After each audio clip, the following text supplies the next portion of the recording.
Didn't expect a Risk of Rain 2 video from me now, did ya? It's funny how inconsistent I am. I go from modded Pokemon to Terraria to modded Terraria to funny skits, and now I'm on modded Risk of Rain 2. This will probably be a new series where I come up with different ways to play modded Risk of Rain 2, and I'll share the mods and the rules so you guys can come up with the challenges I come up with. This may evolve in the future, but right now, who cares? The rules. Play on Typhoon difficulty and enable the artifact of Inferno. It's very simple, so moving on to tips. I recommend Railgunner since it allows you to hit enemies from a very far distance, and you're going to need to put a lot of distance between you and your foes, because they do a lot of damage. Second tip. There's a lunar item from one of the mods that will buff an enemy every 30 seconds, and if you kill said enemy in 30 seconds, you get an item. And I'm not 100% sure, but I think that this trivializes most of the run because you get items much faster. Tip 3. Don't underestimate Mithrics. It's more of a warning than anything, but the Inferno mod makes this fight a lot more hectic and he does a lot more damage. And that's all for tips, really. I couldn't really say much. I mean, I'm not that good at Risk of Rain 2. So, kind of move on to the last part of the video. I know, it's pretty fast already, it's only been like 3 minutes. It's where we go over my winning attempt at the challenge I created. It's gonna be shortened, I'm gonna voice over it because I'm not very talkative, unless I'm going by a script. I mean, I guess that makes sense, though. So yeah, let's just get started already.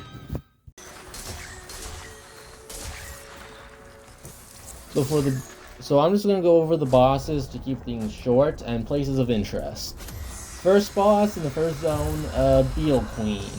Goes down very easy because I got the items that would allow me to kill her very quickly. Got lucky with that part. So after defeating her, I get my items and head to the Lunar Bazaar. We'll get there in a second.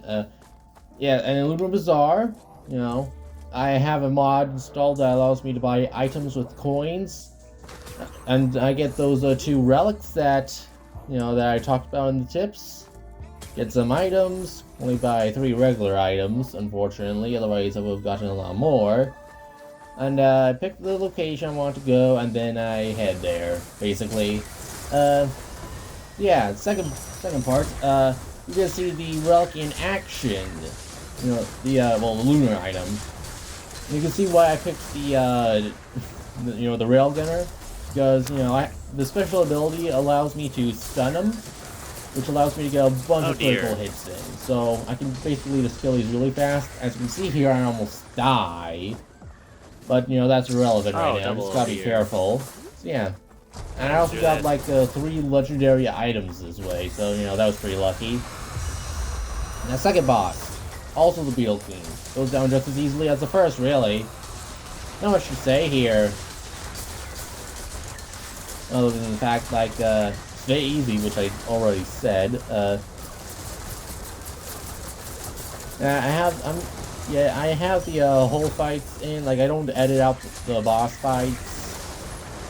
Because now that the Beetle Queen is dead, it's gonna move on to stage 3 in a second. Okay, there it is. Stage 3 goes down faster than the first and second ones because I found the Trophy Hunter Retreptant. Allows you to just one-shot the boss, as you can see right here. Yeah, got the legendary item. Might have been a waste, who knows. So I move on to the 4th zone, which isn't really a boss, it's just a horde of many, which goes down just as easily as the first 3. Really making this look easy. You should have seen the attempt before this. That one was much more chaotic and hard. But I also died there, so, you know. So now, moving on to stage 5. I spawned right next to the Void, which was pretty cool, I guess. Also a bit scary, because, you know, the Void Reaper spawned. Because, you know, it has to be difficult.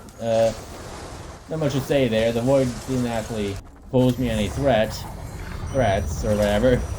The boss, however, that was very dangerous for me. I almost died here. Though, however, I basically killed it right away, you know. Like, I killed it right away, it almost killed me right away. So, yeah. Other than that, there's not much else to report on. And now to move on to the last stage in a couple seconds here. Give me a second. Ow, why am I... On. Okay, here's commencement. I'm just giving to the pillars. By the way, if you can, please leave a comment below and tell me how I should do these for future reference. I highly doubt that this is a good way to deal with it, but I don't know what a good way would be. Not used to editing this kind of stuff together. So yeah, some input would be very valuable to me for future episodes. Yeah, also another thing to note, basically, one of the blue spheres that explode when they die, yeah, the blue flame effect, that is very dangerous. That will kill you if you stay for a second too long in there. It does so much damage, despite how many items I have, which is a lot, as you can tell. Completely ridiculous. That new item is completely broken. Or maybe it is, and maybe I just got really lucky with the items. Along with the abundance of items I already have. And honestly, I don't really have anything else to say. And we're rolling on the second pillar, so I'm just gonna shut up for the rest of this pillar and the next two pillars. And so yeah, just enjoy the silence until we get to Mithrix.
Alright, Mithrix.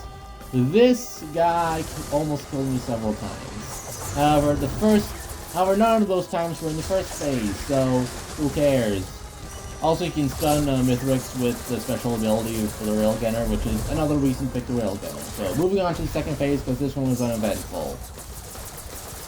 So, yeah, second phase, much more difficult. Because this is... Oh, I'm not good at talking. But, you know, this is where the fight really gets hectic. You know, he's faster, ever I can stun him. But you're gonna see soon that this guy is very powerful.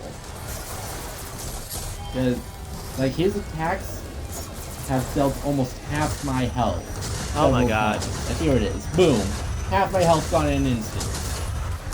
And with how fast that's going, that was very scary. Ah. Incredibly scary. And it's gonna be very scary for you if you try this. So yeah. Be careful. And just really be careful. Other than that, I have nothing else to say for the second phase. I mean, so we're just gonna, third phase. You know, where he takes all your items. You already know this. This phase was also very scary because he immediately starts off with this attack, which already almost killed me. He's also moving extraordinarily fast, and got to half my health in basically an instant. Because I have the majority of my items back immediately. Other than that, nothing else to say. But yeah, Mithrix was pretty easy. And this is basically just a victory lap at this point.